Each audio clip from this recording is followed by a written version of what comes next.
নড়াইলের কালিয়ার পয়ারডাঙ্গা ইউনিয়নের বিএনপির মনোনীত প্রার্থী বিশ্বাস জাহাঙ্গীর আলমের বিশাল নির্বাচনী জনসভা অনুষ্ঠিত হয়েছে।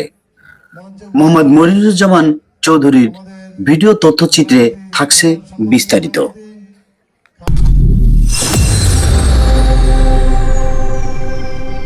নড়াইল এক সংসদীয় আসনে বিএনপির মনোনীত প্রার্থী ও জেলা বিএনপির সভাপতি বিশ্বাস জাহাঙ্গীর আলমের অংশগ্রহণে বৃহস্পতিবার বিকেলে পহাড়ডাঙ্গা ইউনিয়ন পরিষদ চত্বরে এই জনসভা অনুষ্ঠিত হয়। সভায় সভাপতিত্ব করেন পহাড়ডাঙ্গা ইউনিয়নের বিএনপির সভাপতি ও বিএম নজরুল ইসলাম কাবুল।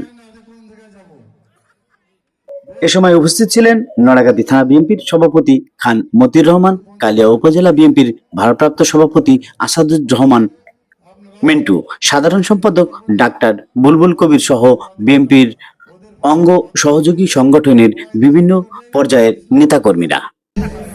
মঞ্চে উপবিষ্ট রয়েছে আমাদের নড়াগাতি থানার সম্মানিত সভাপতি খান মতিউর রহমান, সাধারণ সম্পাদক বুলবুল কবির, এখানে উপস্থিত রয়েছে কালিয়া উপজেলার ভারপ্রাপ্ত সভাপতি আসাদুর রহমান মিন্টু, এখানে উপস্থিত রয়েছে আমাদের মুরব্বী আমাদের রাজন ভাই। আমরা হজ করেছি, 3 বার বড় হজ করেছি। আমি বলতে পারি না যে কোন জায়গায় যাব, বেহেশতে যাব না দোজখে যাব। তারা কিন্তু 50 টাকা টিকিট দিয়ে বেহেশতে পাঠায়।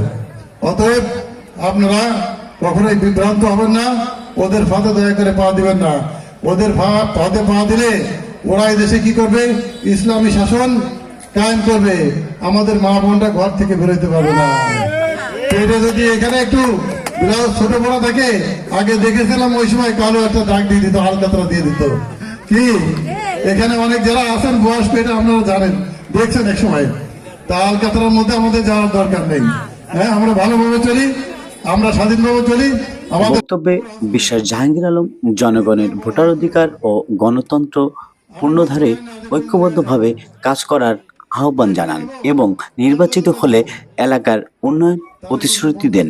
বিপুল সংখ্যক নেতাকর্মী ও সাধারণ মানুষের অংশগ্রহণে শান্তিপূর্ণভাবে জনসভাটি সম্পূর্ণ হয়।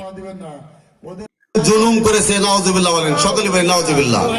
তাদের কিতাবে এটা লিপিবদ্ধ আছে, দলিল আমাদের কাছে আছে। চ্যালেঞ্জ যদি কেউ আমাদের এই কথাকে। আজকে এই নির্বাচনী জনসভার আমাদের মাঝে উপস্থিত আছেন বাংলাদেশ জাতীয়তাবাদী দল নড়াইল জেলা শাখার বারবার নির্বাচিত সভাপতি